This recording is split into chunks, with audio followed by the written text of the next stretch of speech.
প্রশ্নটি বলছি কারখানা ও পরিব্যয়ের পরিমাণ কত টাকা, মানে কারখানার মোট খরচের পরিমাণটা নির্ণয় করতে হবে আমাদেরকে।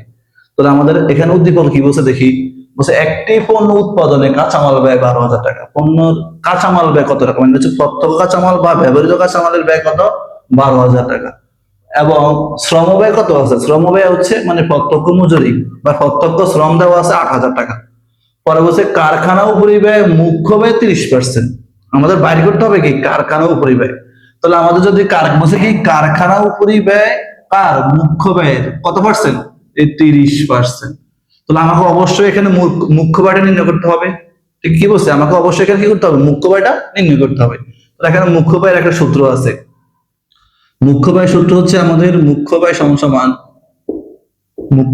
সমান ব্যবহৃত কাঁচামাল,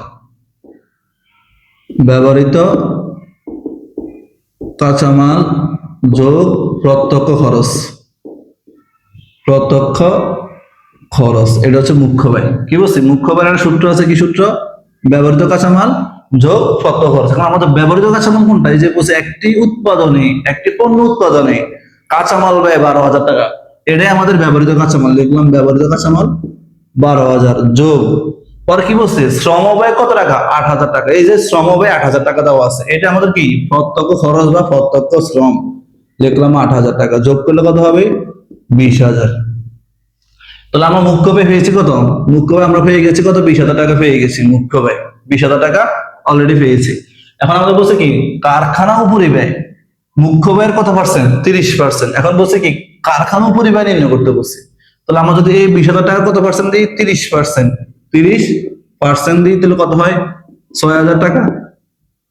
6,000 টাকা কি হয়, উত্তর হয়। মানে আমাদের হচ্ছে কারখানা ও পরিব্যয় কত টাকা হয়, উত্তর হয় 6,000 টাকা। 6,000 টাকা এখানে আছে, আশা করি বুঝতে পারছেন। মানে আমাদের এখানে মেইন কাজ হচ্ছে মুখ্য ব্যয়টা বাড়ি করতে হবে, মুখ্য ব্যয় সূত্র পারতে হবে। আমরা যদি উৎপাদন ব্যয় বলি অধ্যায়টা ভালো করে পারি, তাহলে সহজে মুখ্য ব্যয়টা নির্ণয় করতে পারবেন। কারণ মুখ্য ব্যয়ের সূত্র হচ্ছে কি ব্যবহৃত কাঁচামাল যোগ প্রত্যক্ষ খরচ বা প্রত্যক্ষ শ্রম, দুটো যোগ করলে কি হয়, মুখ্য ব্যয়। এখন মুখ্য ব্যয়ের বলছে 30% হচ্ছে কি কারখানা ও পরিব্যয়। আমরা লিখে দিচ্ছি মুখ্য ব্যয় 30% হয় 6,000 টাকা, উত্তর হয় 6,000 টাকা। আশা করি বুঝতে পারছেন।